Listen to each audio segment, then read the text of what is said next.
basically, when General Gibbs and his column arrived at the point where they were coming out from the cover of the swamp, instead of seeing ladders and fascines being thrown into the canal just in time for them to storm over them, what they saw was the 44th Foot in a complete mess, no sort of order, being fired upon by the American line. Some of them were throwing down their burdens, firing back, which was completely useless, and the attack column just ground to a complete halt. On the West Bank, things were actually going quite well, with the exception that there'd been an incredible delay. Because of the delay, Thornton, who was a very good soldier, decided there is no way that we can play about here. What we have to do is to just pile in. So everybody was loaded when they landed, and he just marched up to the first barricade, and the order was one volley and straight in with the bayonet. Well, unfortunately, there'd been a bit of a mess up, and some of the soldiers that were behind that barricade didn't even have muskets. So obviously they didn't stand very long. So that position was cleared very quickly.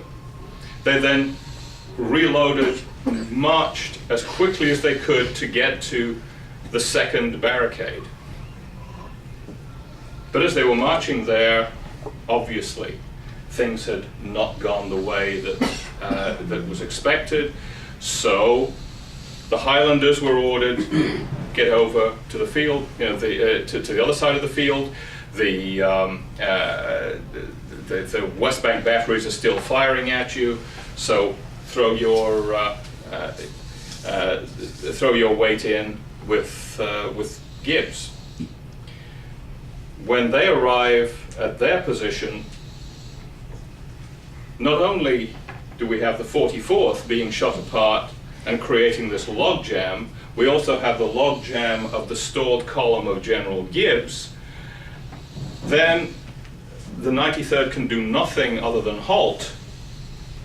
Colonel Dale yells that order and is immediately shot dead.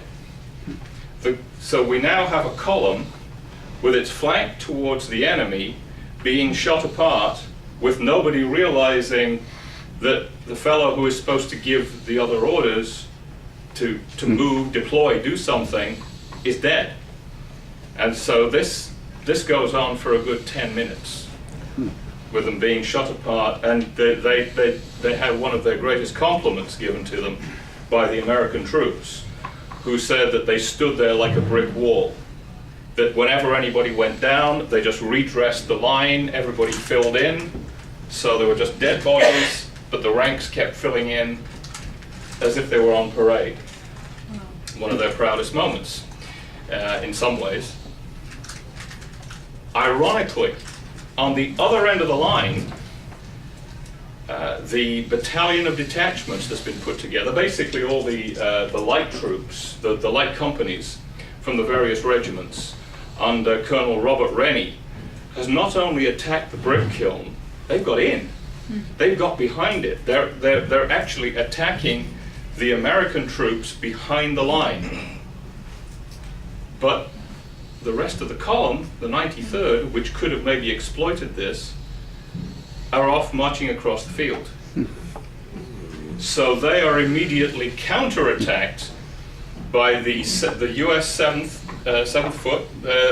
Infantry, who are regulars, and Beale's Rifles, a local militia unit, actually formed mainly of lawyers with guns. Dangerous combination. Dangerous combination, yeah. And indeed they were. So basically everybody that got behind that line back there was either killed or captured.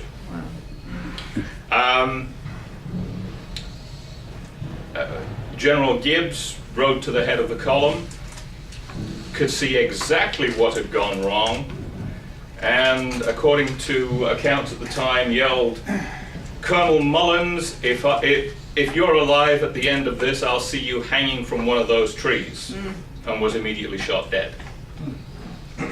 Then General Pakenham came up.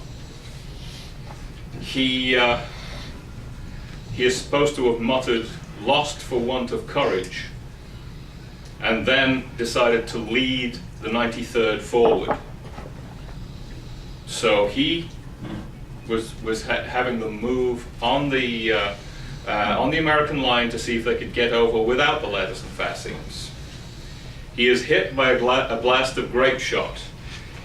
His horse is killed. He is hit in the thigh and the left arm. His ADC dismounts from his horse, gives it to the general, and helps him to mount. And he begins to go forward again.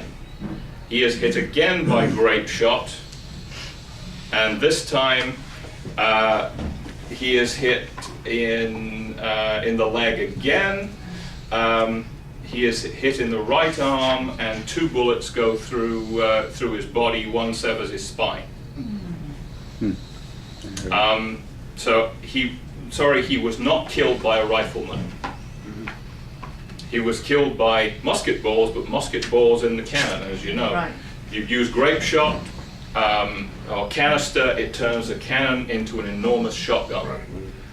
But you don't get hit simultaneously by rifles like that. So that was basically the end of the battle. And ironically, on the other side of the river, Colonel Thornton with the 85th and his detachment has reached the 2nd position, does exactly the same thing. Single volley, then in with the bayonet, and he clears the 2nd position. He drives the people, the soldiers behind that 2nd position 2 miles upriver. He's basically opposite what is now Jackson Square, then the Place d'Armes. That big parade ground. I've seen prints of that period, but basically everything inside the fence there was a dirt parade ground. And it must have been very, very impressive when they had big military parades there. So the British command the West Bank. However, General Gibbs has been killed, as we know. General Pakenham has been killed. General Keane was seriously wounded. Actually, quite a nasty wound, but one that he did survive. He was hit in the groin by an almost spent musket ball. So it went fairly deep, and he was taken back to the fleet. But when they were about to undress him to see if they could dig it out, and of course start digging around in the groin area, probably going to cut the femoral artery and you're going to die fairly quickly. But they found that the bullet had not actually broken through his breeches. The officers' breeches at that time were made of a cloth called kerseymere. It's a very dense, very hard wool, but with a jersey weave, so it's got a stretch in it. And the bullet had just carried the cloth into the wound, so by gently pulling the cloth, the bullet just popped out. So he survived and lived quite a long time afterwards. And also, a little supplement there, he dropped his sword on the field, and Andrew Jackson sent it back to him. Capturing an officer's sword was a big deal, and the only way you could capture it was to capture the officer, and he gives it to you. The fact that he was dropped meant that in honor, Jackson was going to send it back. So the only officer left, general officer left on the field on his feet, was General John Lambert, officer of the Foot Guards, and he had decided that he would just hold the position, but he was advised by Colonel Dixon of the Royal Artillery that he'd really better pull out. This is a bit of an interesting decision, because if he had been a bit more forceful.